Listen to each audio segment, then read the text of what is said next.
हर्यंक वंश 544-413 ईसा पूर्व के दौरान मगध का उदय हुआ। मगध की भौगोलिक स्थिति ने इसके उदय में महत्वपूर्ण भूमिका निभाई। हर्यंक वंश ने मगध को एक शक्तिशाली साम्राज्य में बदल दिया। इस वंश के शासकों ने प्रशासनिक और सैन्य सुधारों को लागू किया। बिंबिसार 544-492 ईसा पूर्व मगध के एक महत्वपूर्ण राजा थे। उनके शासनकाल में मगध साम्राज्य का विस्तार हुआ।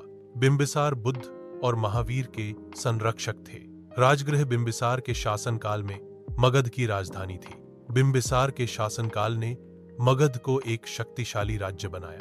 अजातशत्रु 492-460 ईसा पूर्व ने कौशल और वज्र पर विजय प्राप्त की। अजातशत्रु ने पाटलिपुत्र किले का निर्माण करवाया। पाटलिपुत्र किले का निर्माण अजातशत्रु के शासनकाल की एक महत्वपूर्ण घटना थी।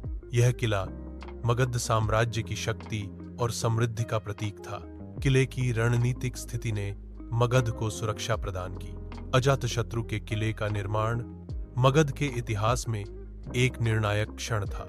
उदयन से नागदासक 460-413 ईसा पूर्व तक उत्तराधिकारी शासकों के शासनकाल में पाटलिपुत्र का पतन हुआ। कमजोर शासकों के कारण पाटलिपुत्र, जो कभी एक नई राजधानी थी, धीरे धीरे अपनी शक्ति खोने लगी। उत्तराधिकारी शासकों की अक्षमता के कारण पाटलिपुत्र का राजनीतिक और आर्थिक महत्व कम हो गया।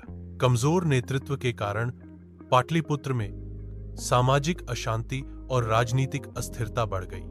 हर्यंक वंश की विरासत ने मगध को शक्तिशाली बनाया। इसने बौद्ध और जैन धर्म को बढ़ावा दिया। इसने मौर्य साम्राज्य की नींव रखी। पाटलिपुत्र मौर्य साम्राज्य की राजधानी, समृद्धि और शक्ति का प्रतीक था। मौर्य साम्राज्य ने भारतीय उपमहाद्वीप के एकीकरण में महत्वपूर्ण भूमिका निभाई।